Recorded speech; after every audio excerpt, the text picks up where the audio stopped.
आज हम इतिहास के एक ऐसे पन्ने को खोलने जा रहे हैं जिसने जिसने इंसानियत के ज़हन पर एक बहुत ही गहरा और कभी ना मिटने वाला निशान छोड़ दिया। जी हाँ, हम बात कर रहे हैं हिरोशिमा और नागासाकी पर हुए परमाणु हमलों की। वो 2 दिन जब इंसान ने सचमुच सूरज को धरती पर उतारने की ताकत हासिल कर ली थी। ये शब्द किसी और के नहीं बल्कि जे रॉबर्ट ओपेनहाइमर के हैं, वही महान वैज्ञानिक जिसका दिमाग इस विनाशकारी शक्ति को बनाने के पीछे था। और ये सिर्फ एक वाक्य नहीं है, बल्कि ये उस पल का एहसास है जब इंसान को अपनी ही बनाई हुई ताकत की असली भयावहता का अंदाजा हुआ था। तो चलिए इस कहानी में जरा गहराई से उतरते हैं और उस रास्ते को समझते हैं जो हमें इस महाविनाश तक ले आए। देखिए, इस कहानी की शुरुआत होती है इस एक नंबर से, 43 सेकंड। बस इतना ही। ये ठीक उतना ही वक्त था जितने समय तक हिरोशिमा के ऊपर गिराया गया बम, जिसे नाम दिया गया था लिटिल बॉय, हवा में गिरता रहा। नीचे जमीन पर मौजूद लोगों के लिए ये उनकी जिंदगी के आखिरी 43 सेकंड थे। एक ऐसा सच जिसका उन्हें कोई अंदाजा तक नहीं। और फिर जैसे ही वो 43 सेकंड खत्म हुए, जमीन का तापमान इस नंबर तक पहुंच गया, 4000 डिग्री सेल्सियस। ये तो सूरज की सतह से भी ज्यादा गर्म है। एक ही पल में ऐसा लगा मानो कोई सूरज ही धरती पर उतर आया हो, जो अपने रास्ते में आने वाली हर एक चीज को जलाकर भाप बना रहा था। और उस आग के गोले का नतीजा था ये संख्या। पलक झपकते ही लगभग 80,000 जानें चली गईं। बच्चे, बूढ़े, औरतें, मर्द, हर कोई एक ही पल में राख हो गया। और ये आंकड़ा तो बस उस तबाही की एक झलक भर था, एक शुरुआत थी। और यही वो बात है जो हमें उस सबसे बड़े सवाल पर ले आती है, जिसका जवाब हम आज तलाशेंगे। आखिर ऐसा हुआ क्यों? दुनिया इस मोड़ तक पहुंची कैसे? तो चलिए कहानी की शुरुआत करते हैं उसी दिन से। तारीख थी 6 अगस्त 1945। जापान के हिरोशिमा शहर में गर्मियों की एक बिल्कुल आम सुबह थी। आसमान एकदम साफ था, सूरज चमक रहा था और हवा में हल्की सी ठंडक थी। बच्चे स्कूल की तरफ जा रहे थे, लोग अपने अपने काम के लिए निकल रहे थे। मतलब शहर अपनी रोज की रफ्तार से चल रहा था। हाँ, युद्ध की खबरें तो थीं, लेकिन उस सुबह जिंदगी बिल्कुल सामान्य लग रही थी। सुबह के 8:15 बजे आसमान में एक अमेरिकी जहाज एनोला गे दिखाई दिया। अब देखिए, युद्ध का समय था तो जहाजों की आवाज कोई बड़ी बात नहीं थी, इसलिए ज्यादातर लोगों ने उस पर ध्यान ही नहीं दिया। फिर उस जहाज से एक चीज नीचे गिरी। दूर से ये समझ पाना नामुमकिन था कि वो आखिर है क्या। किसी ने अपने सबसे बुरे सपने में भी नहीं सोचा था कि 4400 किलो की ये चीज एक परमाणु बम है। इसके फटने के तुरंत बाद जो हुआ वो किसी की भी कल्पना से परे था। पहले तो एक ऐसी चकाचौंध करने वाली रोशनी हुई जैसे मानो हजारों सूरज एक साथ आसमान में चमक उठे हों। फिर एक आग का गोला बना और उसके बाद हुआ एक इतना जोरदार धमाका कि जो लोग बच गए उनमें से कई हमेशा के लिए अपनी सुनने की ताकत खो बैठे। जरा सोचिए, ये सब कुछ ही सेकंडों के अंदर हो गया। पहले वो तेज रोशनी, फिर वो आग का गोला, और धमाके के बाद जो शॉकवेव्स उठीं, उन्होंने 1000 किलोमीटर प्रति घंटे की रफ्तार वाली तूफानी हवाओं का रूप ले लिया, जिसने लकड़ी के घरों को माचिस की तीलियों की तरह बिखेर दिया। और जब कुछ मिनटों बाद सब कुछ थोड़ा शांत हुआ तो आसमान बॉम्ब के मलबे और शहर के धुएं से भर गया। और फिर शुरू हुई काली चिपचिपी रेडियो एक्टिव बारिश। इंसानों को जो कीमत चुकानी पड़ी वो भयानक थी। जो लोग धमाके के केंद्र के बिल्कुल पास थे वो तो तुरंत भाप बन गए और उनकी परछाइयां हमेशा के लिए जमीन और दीवारों पर छप गईं। जो बच गए उनकी त्वचा जलकर छिल रही थी और वो ऐसी पीड़ा में थे जिसकी हम कल्पना भी नहीं कर सकते। आने वाले हफ्तों और महीनों में हजारों और लोग रेडिएशन की बीमारी से तिल-तिल कर मरे। एक ऐसी अदृश्य मौत जिसके बारे में दुनिया उस वक्त ज्यादा कुछ जानती भी नहीं। इस विनाश ने शहर को पूरी तरह से जैसे अपाहिज बना दिया था। हिरोशिमा की 70% इमारतें या तो पूरी तरह नष्ट हो गईं या बुरी तरह से बर्बाद हो गईं। और जो बात सबसे ज्यादा दुखद थी वो ये कि शहर के 90% डॉक्टर और नर्स मारे गए, क्योंकि ज्यादातर अस्पताल शहर के बीचों बीच थे। मतलब जो लोग घायल थे उनकी मदद करने वाला भी कोई नहीं बचा था। लेकिन इतनी अभूतपूर्व तबाही के बावजूद टोक्यो में बैठी जापानी सरकार ने हार नहीं मानी। सेना के कट्टरपंथियों का मानना था कि यह बस एक और बड़ा बम था और समर्पण करने की कोई जरूरत नहीं है। उनकी इसी चुप्पी ने अगले शहर का भविष्य तय कर दिया। ठीक 3 दिन बाद अमेरिका ने दूसरा परमाणु बम गिराया। इस बार निशाना था नागासाकी शहर, जो एक बड़ा औद्योगिक और बंदरगाह वाला केंद्र था। और ये बम, जिससे फैट मैन नाम दिया गया, वो हिरोशिमा वाले बम से भी कहीं ज्यादा शक्तिशाली था। हालांकि ये बम ज्यादा ताकतवर था, लेकिन नागासाकी में तुरंत मरने वालों की संख्या हिरोशिमा से कम थी, करीब 40,000। इसके कुछ कारण थे। एक तो ये कि शहर के आसपास की पहाड़ियों ने विस्फोट के असर को कुछ हद तक रोक लिया, और दूसरा, हिरोशिमा की खबर के बाद कुछ लोगों ने चेतावनियों पर ध्यान दिया था और वो शहर के केंद्र से दूर चले गए थे। फिर भी विनाश भीषण था। लेकिन यहां सवाल ये उठता है कि दुनिया इस विनाशकारी मोड़ पर आखिर पहुंची कैसे? एक देश ने दूसरे देश पर परमाणु हथियार क्यों इस्तेमाल किए?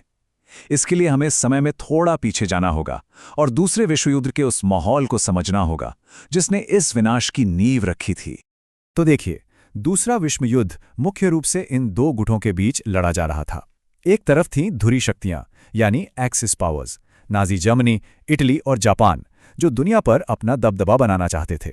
और दूसरी तरफ थे मित्र राष्ट्र, यानी allied powers, great Britain, Soviet संघ, अमेरिका, फ्रांस और चीन, जो उन्हें रोकने की कोशिश कर रहे थे।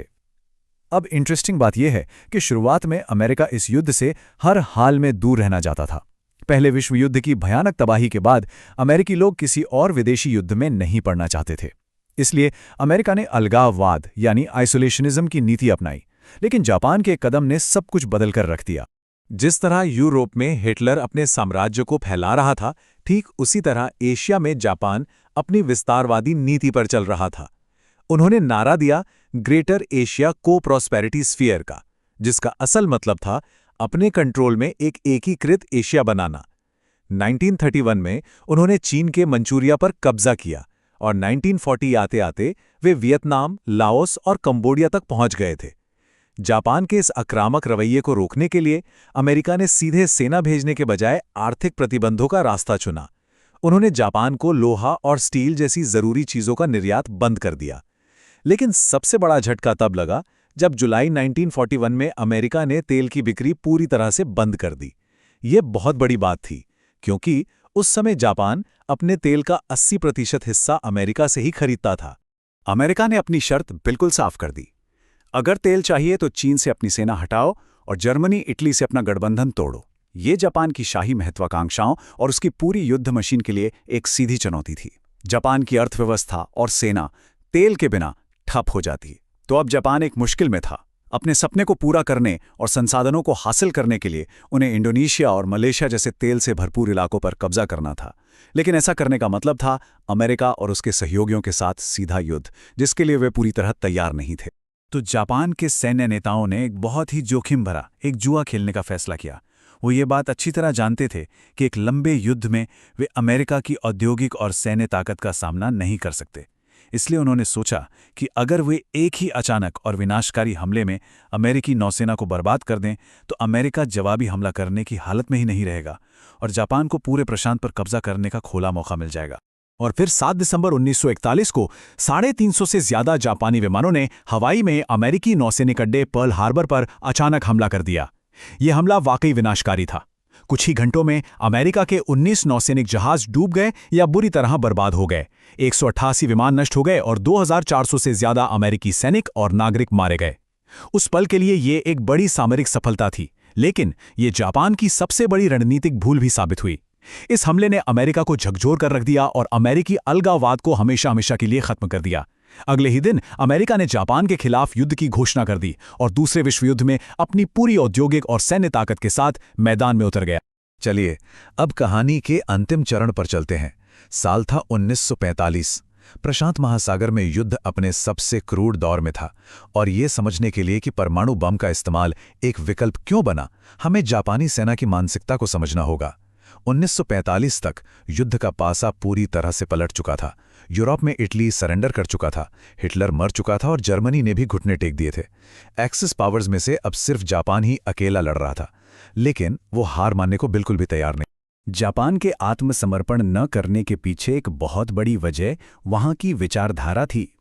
20वीं सदी के जापानी फासिज्म ने प्राचीन समुराई कोड बुशिदो को तोड़ मरोड़कर एक कट्टरपंथी राष्ट्रवाद बना दिया था। लोगों को यह सिखाया गया था कि उनके सम्राट हिरोहितो ईश्वर का रूप हैं, उनके लिए मर मिटना सबसे बड़ा सम्मान था और दुश्मन के सामने सरेंडर करना या पकड़ा जाना सबसे बड़ा अपमान। इस विचारधारा का सबसे चरम रूप था कामिकाजी हमला। ये जापानी पायलट्स थे जिन्हें आत्मघाती मिशनों पर भेजा जाता था। उनका काम था अपने विस्फोटक से भरे विमानों को सीधे अमेरिकी युद्धपोतों से टकरा देना। ऐसी भी दिल दहला देने वाली कहानियां हैं कि कैसे ये युवा पायलट अपने मिशन से एक रात पहले रोते थे और अपने परिवार को खत लिखते थे, ये जानते हुए कि वो कल नहीं रहेंगे।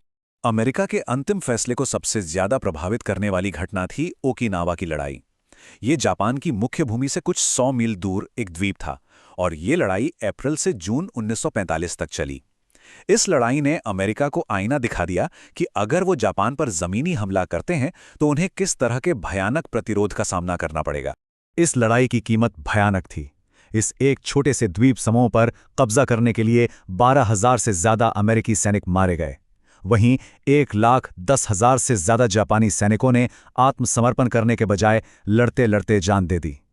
लेकिन सबसे तकलीफदेह बात यह थी कि लगभग 16,000 स्थानीय ओकिनावा के नागरिक भी मारे गए, जो उस द्वीप की आबादी का 1/4 हिस्सा था। इन आंकड़ों को देखकर अमेरिकी सैन्य योजनाकारों के होश उड़ गए।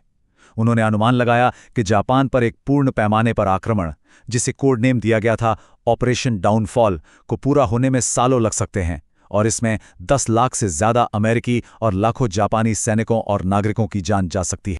ओकिनावा की भयावहता ने अमेरिका को एक ऐसे दूसरे रास्ते की तलाश करने पर मजबूर कर दिया जो कम विनाशकारी हो, कम से कम अमेरिकी सैनिकों के लिए। और यहीं पर इतिहास में एक नया, एक अकल्पनीय विकल्प सामने आया। अप्रैल 1945 में अमेरिकी राष्ट्रपति फ्रैंकलिन डी रूजवेल्ट का निधन हो गया और उपराष्ट्रपति हैरी ट्रूमन नए राष्ट्रपति बने।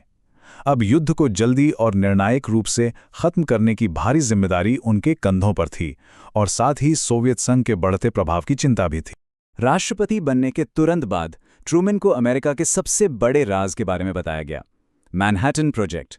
ये एक टॉप सीक्रेट प्रोजेक्ट था जिसके तहत दुनिया के पहले परमाणु बम को बनाया जा रहा था।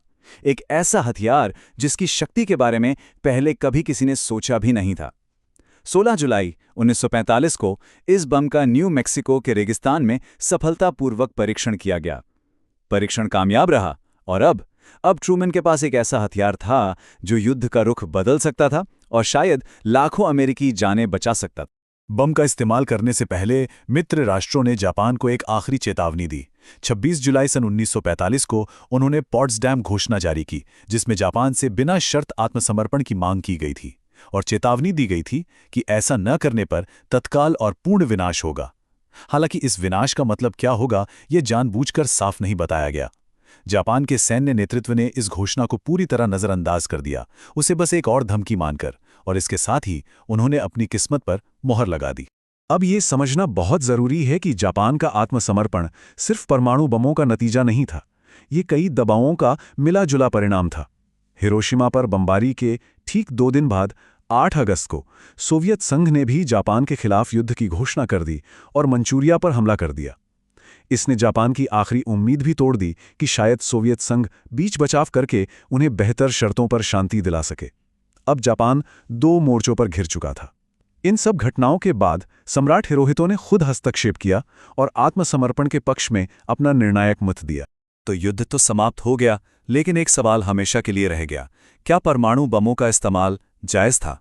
ये एक ऐसा सवाल है जो आज भी इतिहास की सबसे जटिल और भावनात्मक बहसों में से एक है। इस बहस के दोनों पक्षों के पास अपने अपने तर्क हैं। जो लोग इसका समर्थन करते हैं वो कहते हैं कि ये युद्ध को जल्दी खत्म करने और लाखों अमेरिकी और जापानी जानें बचाने के लिए जरूरी था। उनका तर्क है कि जापानी सेना इतनी कट्टर थी कि वो कभी आत्मसमर्पण नहीं करती। वहीं जो इसकी आलोचना करते हैं वो कहते हैं कि ये एक युद्ध अपराध था जिसमें 95% निर्दोष नागरिकों को निशाना बनाया गया। उनका तर्क है कि एक खाली द्वीप पर बम का प्रदर्शन करके भी जापान को डराया जा सकता था, या फिर सोवियत आक्रमण के बाद जापान वैसे भी हार मान लेता, जिससे नागासाकी पर बमबारी पूरी तरह से गैर जरूरी थी। और ये मतभेद आज भी कायम है। 1991 में हुए एक सर्वे से पता चलता है कि 63% अमेरिकियों का मानना था कि बमबारी उचित थी, जबकि केवल 29% जापानी इससे सहमत थे।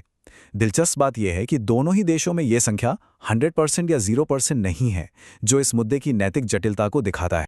और अंत में यह एक ऐसा तथ्य है जिसे झुठलाया नहीं जा सकता। इतिहास में अमेरिका ही एकमात्र देश है जिसने युद्ध में परमाणु हथियारों का इस्तेमाल किया है। ये एक ऐसी विरासत है जो इसे विश्व इतिहास में एक अनोखा और बहुत ही गंभीर स्थान देती है। हम इस विश्लेषण को किसी जवाब के साथ नहीं, बल्कि इस गहरे और आज के दौर से जुड़े सवाल के साथ समाप्त करते हैं। जब इंसानियत एक नई विनाशकारी शक्ति बना लेती है, तो उसके उपयोग की नैतिक सीमाएं कौन और कैसे तय करता है? ये एक ऐसा सवाल है जो हिरोशिमा और नागासाकी से बहुत आगे तक जाता है और आज भी उतना ही प्रासंगिक है। इसके बारे में जरूर सोचिएगा।